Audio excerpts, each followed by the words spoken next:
ఆచార్యదేవ ఏమంటివి ఏమంటివి జాతి నెపమున సూత సుతుల కింది నిలువ అర్హత లేదందువా? ఎంత మాట ఎంత మాట! ఇది ఛాత్ర పరీక్ష గాని క్షత్రియ పరీక్ష కాదే. కాదు కాకూడదు. ఇది కుల పరీక్ష ఎందువా? నీ తండ్రి భరద్వాజుని జననమెట్టిది. అతి జుగుప్సాకరమైన నీ సంభవం ఎట్టిది. మట్టి కుండలో పుట్టితివి కదా. నీది ఏ కులము? ఇంత ఏల అస్మత్ పితామహుడు కురుకుల వృద్ధుడైన ఈ శాంతనవుడు శివసముద్రుల భార్యవు గంగాగర్భమున జనించలేదా? ఈయనదే కులము. నాతో చెప్పించివేమయ్యా?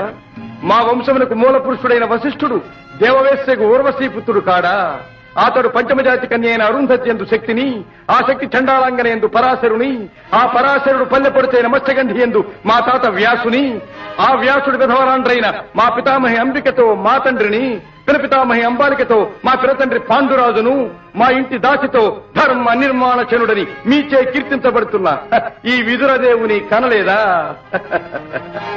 సందర్భావసరములను బట్టి క్షేత్రబీజ ప్రాధాన్యములతో సంకరమైన మా కురువంశము ఏనాడో కులహీనమైనది. కాగా నేడు కులము కులము అను వ్యర్థవాదమెందులకు. నాయనా ఏరులా పారులా బ్రహ్మర్షుల జననములు మనము విచారించదగినవి కాదు.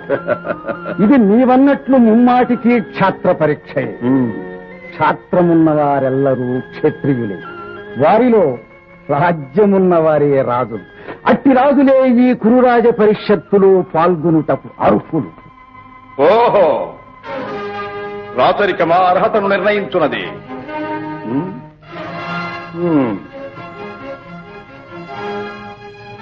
ఐరవ సామ్రాజ్యములో సస్యశ్యామలమై సంపద విరామమై వెలుగొందు అంగరాజ్యములకిప్పుడే ఈతని మూర్ధాభిషిక్తిని గావించుతున్నాను. సోదరా దుశ్శాసన, అనర్ఘనవరత్న శక్తి కిరీటమును వేగము గదెము. మామా గాంధార సార్వభౌమ, తురిచిన మణిమయ మండిత సువర్ణ సింహాసనమును తెప్పింపము. పరిజనులారా, పుణ్యభాగీరథీ నదీతో అందుకొనుడు. కళ్యాణ భక్తులారా, మంగళ తుర్యారవములు సుస్వరముగా మ్రోగనిండు.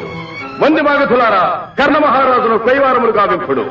పుణ్యాంగరులారా, ఈ రాధాసుతులకు పాలభాగమున కస్తూరి తిలకమును తీర్చిదిద్ది బహుజన సుకృత పరీపాక సమలబ్ధ సహజ కవచ కైశ వైఢూర్య ప్రభారించోడికి వాంఛలు చలవేగా వీరగంధము విద్యరాల్పుడు. నేను ఈ సకల మహాజన సమక్షమున పండిత పరిషన్ మధ్యమున సర్వదా సర్వథా శతథ సహస్రథ ఈ కులకలక మహాపంఖ్యలమును శాశ్వతముగా ప్రక్షాళన గావించెదను.